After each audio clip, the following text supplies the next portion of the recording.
It's live. Huh? Just do editing. Yeah, we are live. So welcome back to the Sober Truth in Real Estate, now becoming Maryland Lifestyle or Maryland Living. We're doing a little update there. I didn't even tell Keith yet about that, but I'm Ruth Ann Strauss from Hyatt Company Real Estate. We've got my broker, co-founder, co-owner, all that good stuff, CEO of Hyatt Company Real Estate, Jim Hyatt.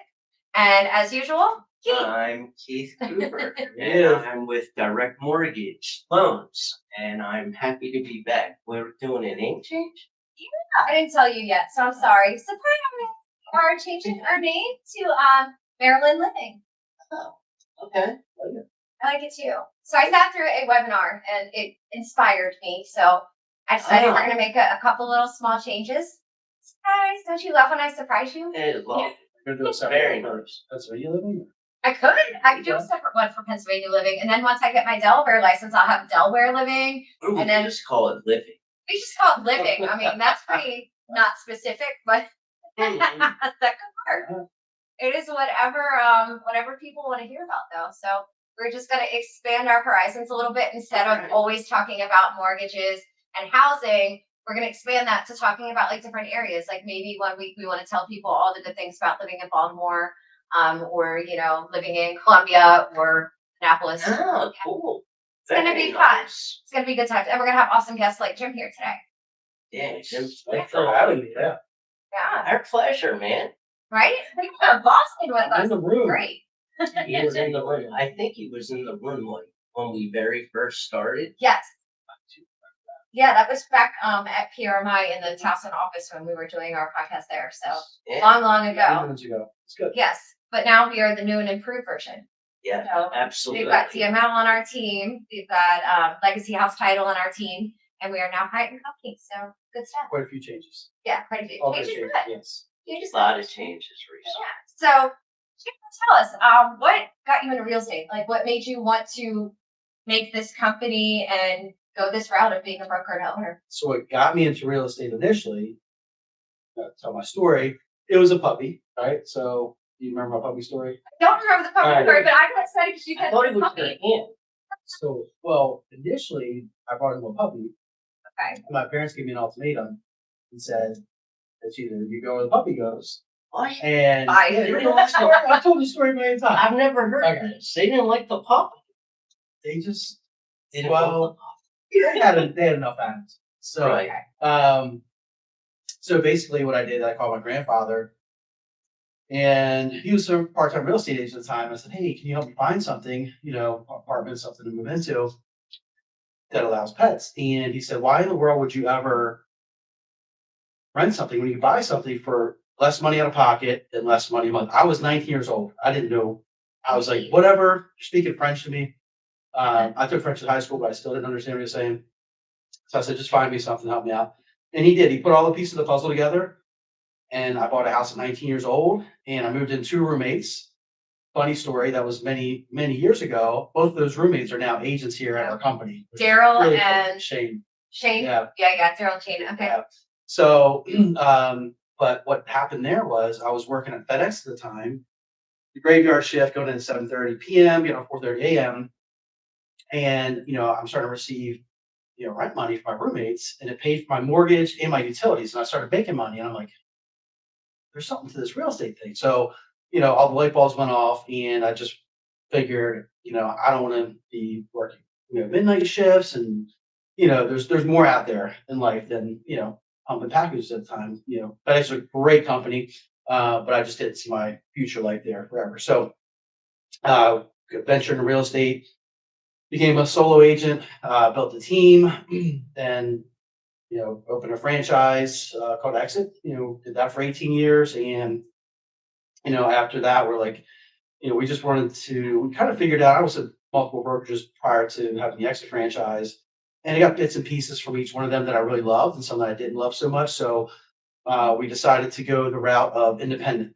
So then you have the autonomy to kind of like you have a blank slate. You can build it any way that you'd like. You don't have your parameters or franchise that kind of puts guardrails up of what you can and can't do with different splits and other things. So It's like working for a corporation.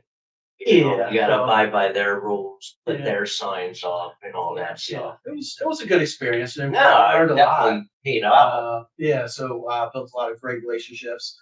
But in the long run, we decided, hey, our last name's Hyatt. There's this brand of other Hyatt things out there in the world that's already branded. So we kind of like tagged it off that a little bit, and built some cool logos and designs, and it's been really good ever since. That's been a little bit, I guess, almost a year and a half. We've had this brand, and it's been really good. It's really good. It's been really great, honestly. From the agent perspective, it's been wonderful having that and not having to follow not everything that Exit wanted us to do. And let's be honest, I love the logo more now. it So do I. goes better with all of my marketing and stuff. So I'm being a little selfish with that.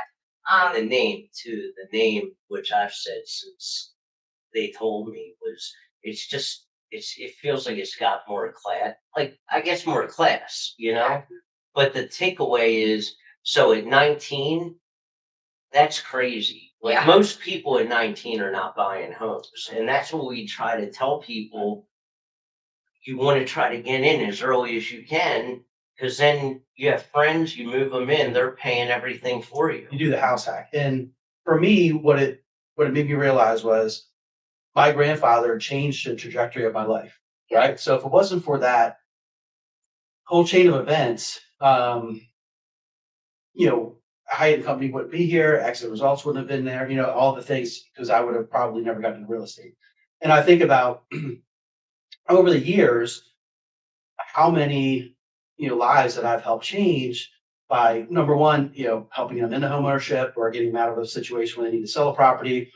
And also, in addition to that, the beautiful thing is how many agents have I helped get started in the business, build a career for themselves, and a lifestyle that they would never have dreamed of if they didn't have an opportunity like real estate. Right? Literally, if you told me 6 years ago that I would be sitting in here doing a podcast and be like one of our producers in the company, I never would have believed it. I would have laughed at you. I'd have been like, no freaking way. But yes, you and Tina have definitely done that for me. So thank you. But hopefully now you're inspiring 19-year-olds out there to give me and Keith a call Yes. and go buy a house and start making money off your housing instead of paying money for your housing. That's a beautiful thing. Like for me, when I was in that situation, I remember my grandfather, he just took care of everything. I didn't know kind of what was going on the whole time, but we ended up getting a property. It was actually a HUD foreclosure listing. It's called, or AKA a HUD home. Yeah. Need a little bit of work, but they had a program. It was an FHA 203KB with escrow. So at the time, they would allow you to close on a property with work to be done, but they would give you an allotment of money. So at the time, I think it was like $5,000. It needed like some carpet, some paint or something. So my grandfather and I just went in and did the work ourselves, and we got a check back for $5,000. So I made like $3,500 off the sale when I bought this first home, Which is wild. was crazy. You can't do today, unfortunately. So- So, But there's other ways. yeah. But the more of Yeah, that but is it's a great way to do it. yeah, like my grandfather as the agent put all those pieces of that puzzle together, Right. and we have the ability to do the same thing. So having a good team, and he had a good team around him on the mortgage side, the title side, all the way around. So having a good team around us as real estate professionals, we can do the same thing for people that have no idea that they can do these things. So Somebody's calling right now. They want to buy a house. that might be a lead. You better get that. Free number. I don't think so. So, but yeah, that's been what's been really exciting about what I do. Yeah. Honestly, I've been doing this 27 years.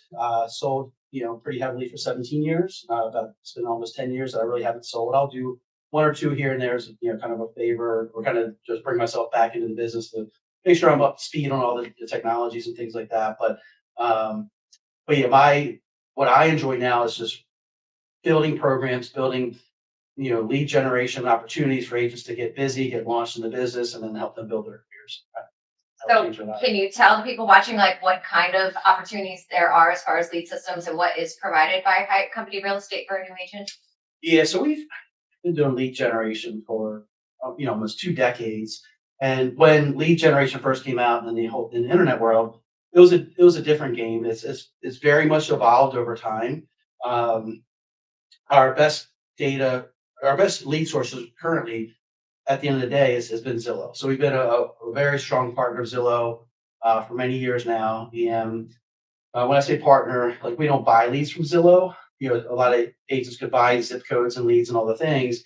Years ago, we did that, but we built a strong partnership. So Zillow partners with us, and when a consumer goes on to see a home, there's a property tour request. They say I want to see a home between 3 and 3:30.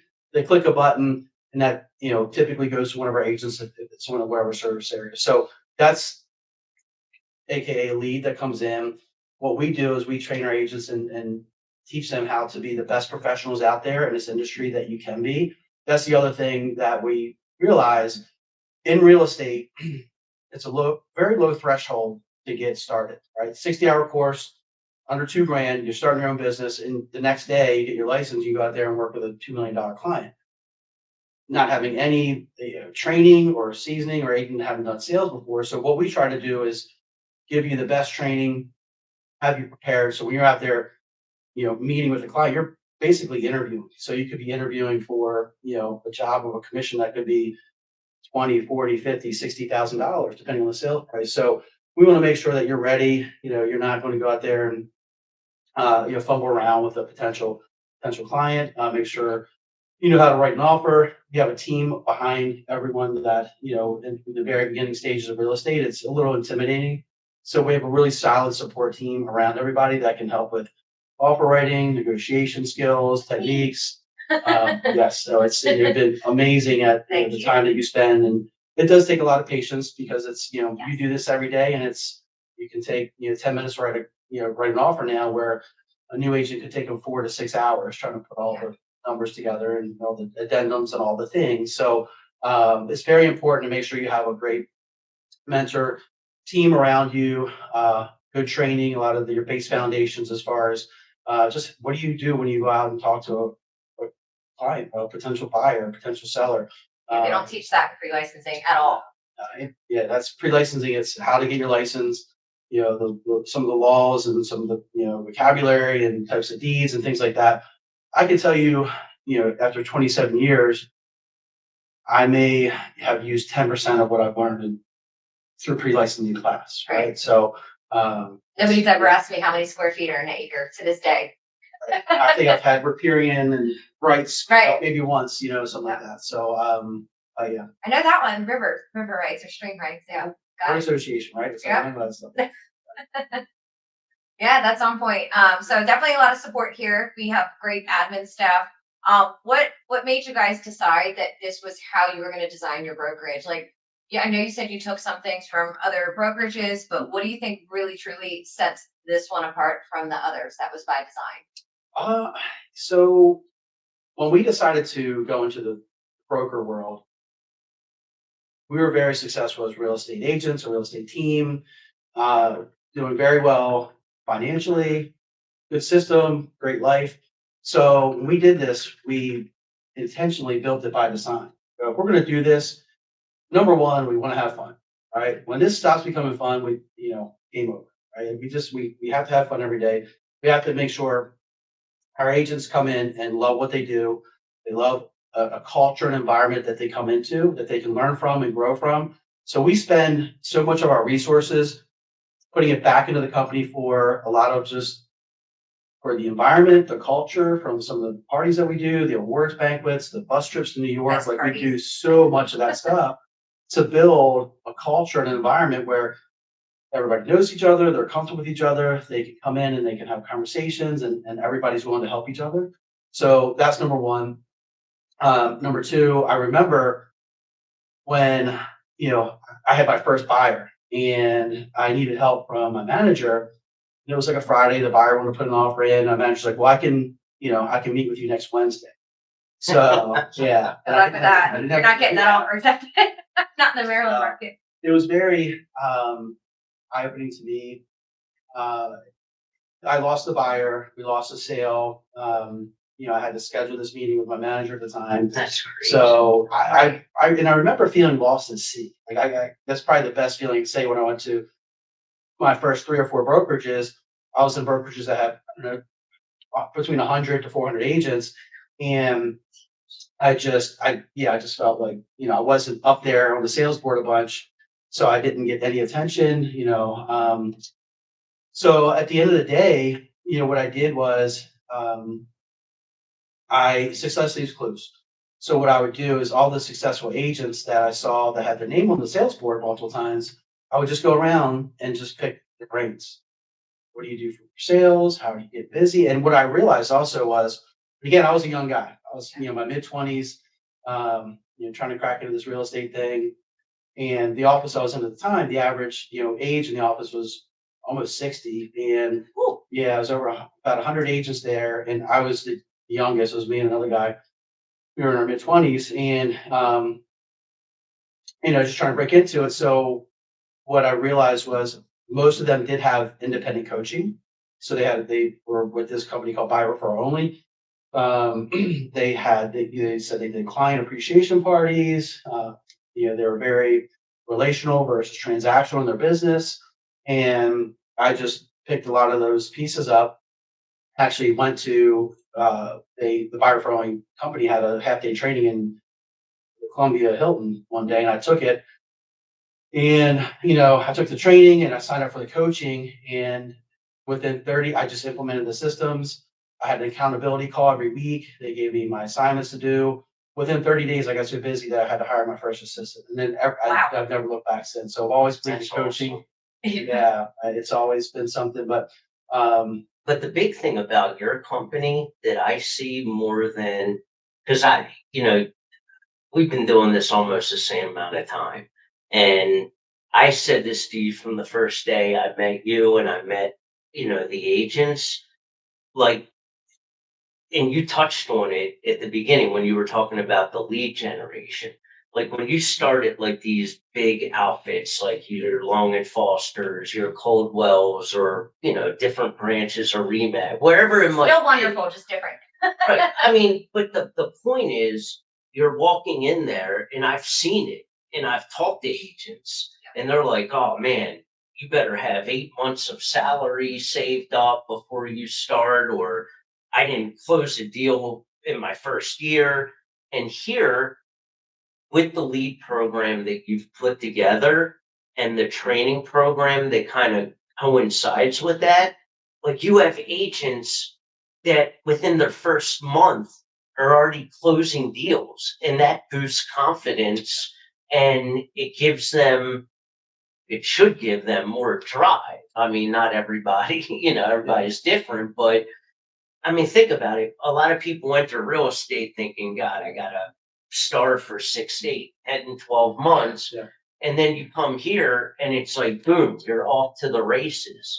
that was one thing that, we did pick up on.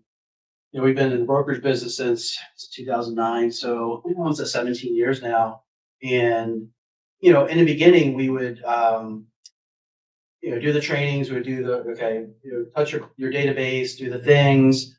But a lot of times that I use analogies a lot, and I say when you get in this business, uh, I use the analogy of a farmer. So if you're going to go out there and you're going to plant all these seeds, can you feed yourself or your family today from that? But if you nurture those seeds, you water them, you make sure the crops are taken care of, you can eventually, have that harvest down the road, but it might take 3 months, 6 months, 9 months, whatever it might take. And it's the same thing as when you come into business. Yes, you're going to have your sphere of influence, your network, but just because you get your license doesn't mean they're all going to be ready to, buy or Right, sell it homes. takes- So it takes time. It does. Gotta earn the trust. yeah, and you got to earn the trust. You got to show them that you're confident in Right. the industry. So the other piece of it is that when new agents come into the business, like you have to, how can you feed yourself, your family today? What can you go out and do?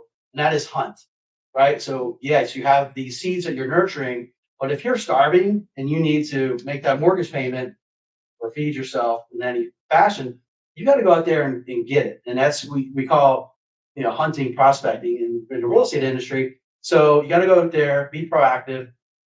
But what are you going to do? What are you going to be proactive with? So in the very beginning, what we would do is we would train on calling for sale by owners and calling Expires. expires and door knocking, and that doesn't last. Like that's And It's soul crushing. well, people, Yeah. people get worn out, and a lot of your agents that you do bring in, and even just meeting the ones that have been here, a lot of them are homegrown. Like they're very loyal because of what you provide.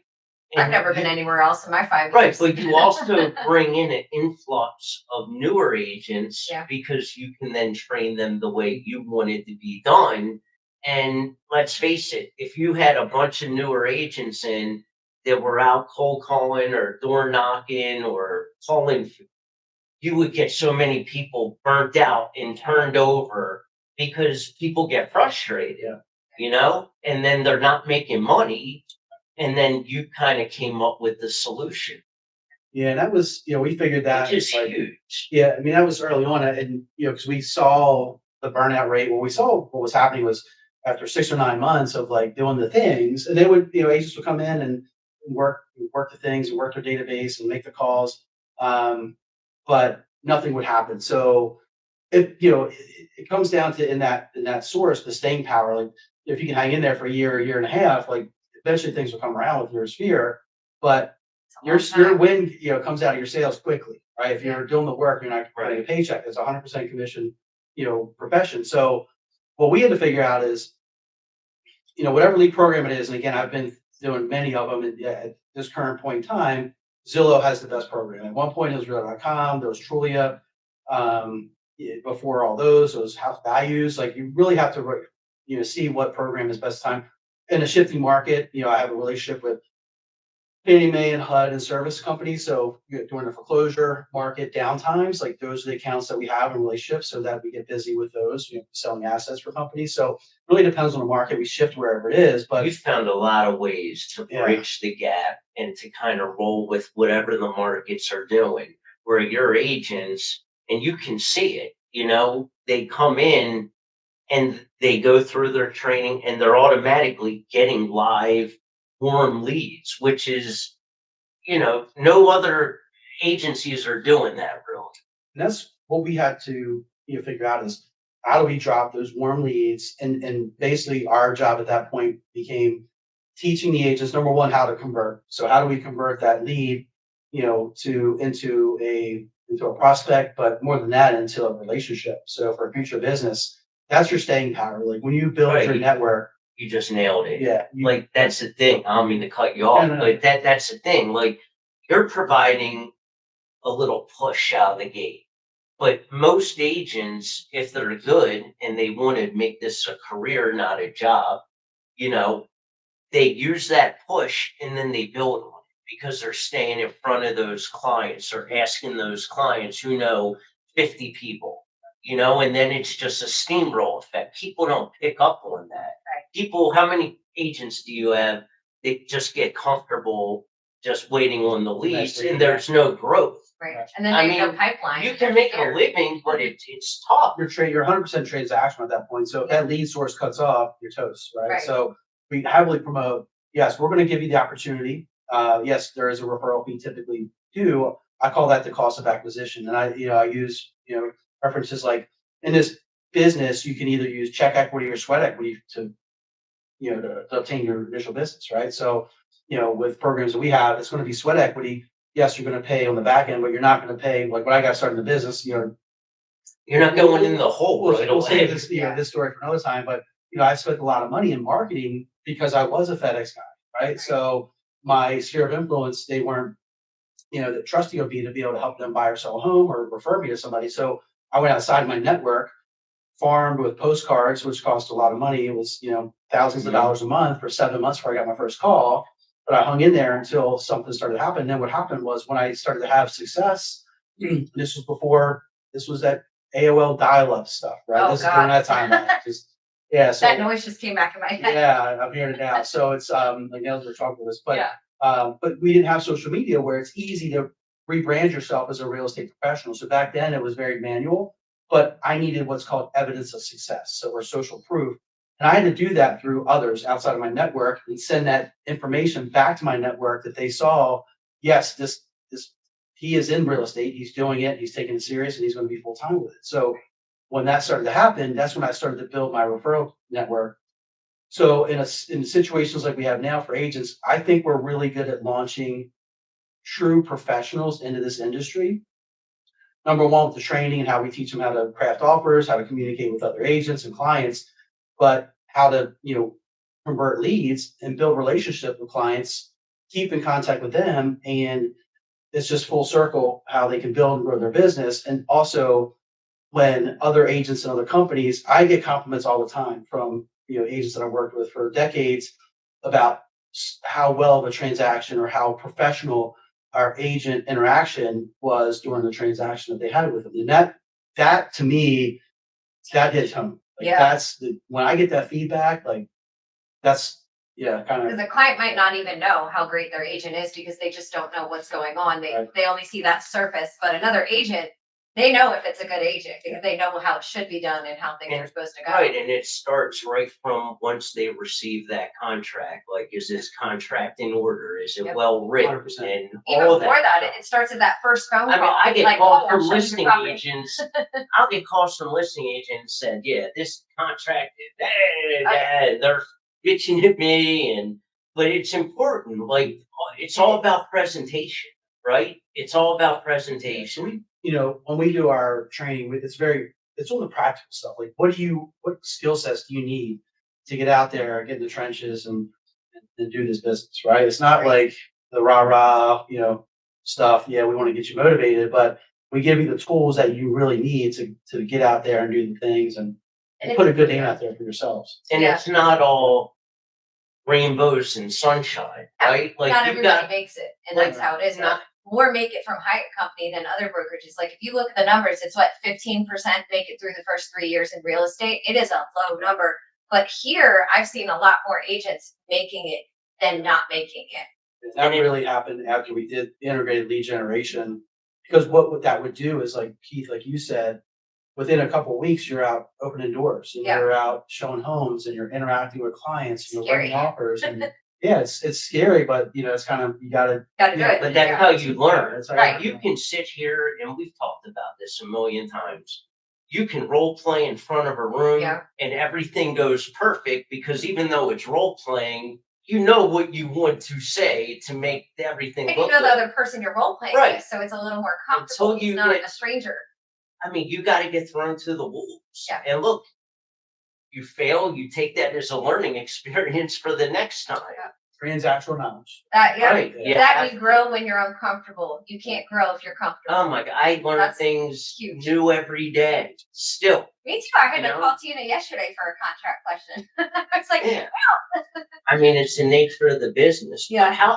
But let me ask you a question. So when you decided to make the switch from agent to basically owner, manager, mentor, like that type, like, does it get frustrating sometimes? Like, if you're listening and you're like, I just want to grab that phone and tell them what to say, or, because you obviously had your way of doing it, you were Yeah. very successful.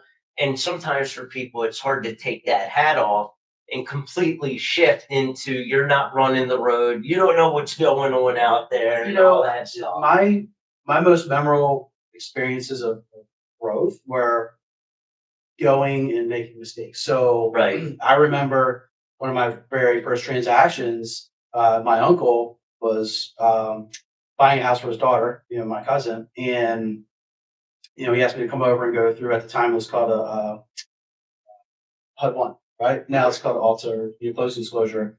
So I'm going through the HUD one with him, and I didn't know half the. I was like, he's like, what's this fee for? What's that tax? What's this? And why is it that? And the word. he's like, yeah, and he's like, why would I use you if you don't know what these are? Like, you're my agent. And I'm like, all right, thanks, uncle. You know what I mean? So, yeah. but it was like after guess what I learned? Yeah. When I went home, I learned, I went and learned every single line item on that settlement sheet, right? Yeah. There's so much to learn. There's so much to learn in this business. And we don't want our agents to have, paralysis by analysis. So a lot of times it goes out, because some personality styles do want to know every line item, every word in a contract, every single thing about real estate, Totally me. and they never get started, right? So you got to have somewhere in between where yes, you are conscious of that you need to learn these things. There's things that you'll be learning constantly, and there's things that you need to focus on at different stages in your career. Yeah. But don't let it stop you from getting out there, getting out in front of people, calling for help when you need it, and just doing your thing.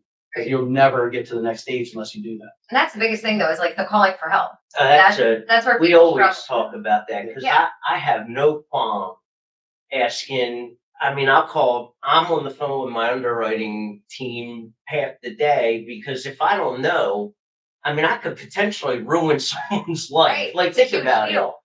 Like, if you don't know, that could be a $10,000 I don't know.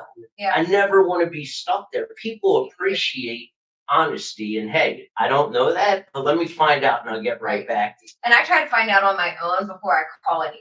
I'm like, okay, let me go back and reread the contract, make sure I've checked every box that I can on the way. And then if I still can't get the answer, all right, now I'm calling somebody that knows. But Right. research really helps. Because There's a not lot of everything research. is black and white either. You know, there's a lot of gray areas in this. So I have a tactic. So, and I've learned this over years. So when I get a call for help, I'll usually wait strategically about 15 minutes, call back, and 9 out of 10 times it's figured They already out. got it. Because they learn. oh, I got the answer. They Right. research. You Yeah. know, there's a lot of things that Or they call me. they tell you. Just kidding. That's 7 out of 10. Yeah. Never seen the research yet. No, yeah, the research is huge, and a lot of people just don't get that part. Like I've gotten calls from people before, and I'm like, "Well, did you Google this?" And I'm like, "Oh, like just Google it." Like, And there's that's so how much. most of the time when they call me, I'll Google it or Yeah. chat it or whatever, and I'll send it to them. Yeah. It's like, but I want to show that There's a way to find this it. is how I. Yeah, Some things I can just answer from experience, but some exactly. things- And I've done that with them on the phone before. I'm like, "All right, hold on, I'm gonna Google this because I'm not really sure. Hold on, let's figure it out together." And then we figure it out, and then you've learned something. Transactional knowledge, constant. There's always more to learn. It's crazy. Yeah. Do you feel like you've gotten there? Do you know everything yet about real estate? Nope, probably never will because they change everything. I don't want to be Right. frightened. Guidelines. Right. And that's what I always say, because you just said it, it wouldn't be fun because Yeah. every day is different. Yeah. You know, like I talked to some guy yesterday and he was like, well, what time can I call you in the afternoon? I'm like, dude, anytime. I'm like, my business changes from minute to minute. Chances are I'll pick up the phone, just call. I'm like, you know, but it is. And that's the good thing about it because otherwise you're just doing the same monotonous thing every Right. single day. And it's funny you were talking about what time. I saw a great reel the other day of somebody like doing their arms like a clock, and they're like, most people this time to this time, this time to this time, realtors. And they're just spinning their arm like that is so true. It is all day, every day. You never know what time you're going to get a call. And as a broker, it's the same thing.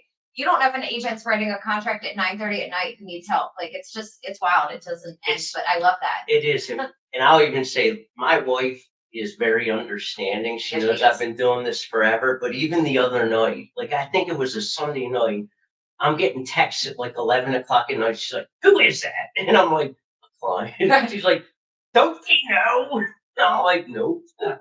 That's how I have my phone set to do not disturb from about 10 p.m. till 9 a.m. So sometimes I'll wake up or, not even wake up. I've showered, I'm getting ready, and then my phone starts ringing and I'm like, oh, hey, Jim wrote to me an hour ago. Yeah, I just have it on silent. I have to at this point. Yeah. Unless there's something important I know is going on that I know, like I'm going to have my phone not on do not disturb tonight because somebody might be calling, but other than that, no. I have to make that time for me. Yeah. always. You gotta have some time. It's important. Well, I'm going to cut it off there because I know Jim has another meeting to go to, but thank you for coming and being on our show Happy today. part of it. Thank you. Yeah. Thank you. Yeah, we always love having guests. Great. Well, see You've you been the all. man. Yeah, right. Wait, Literally past- a man. Why do you say past tense? I've been the man. This Have been as in going on. no, you've been the man throughout this podcast. Yeah, not had been, have been, right? Just let's be very clear You've about that. been, meaning up until currently. Wait a minute. This, you know what I'm doing. All right. Awesome. Well, thank you. See you guys next Wednesday at 1:30. Thank you guys. Take care. Boom. Thanks, Jim. Where are you going now? I got a call with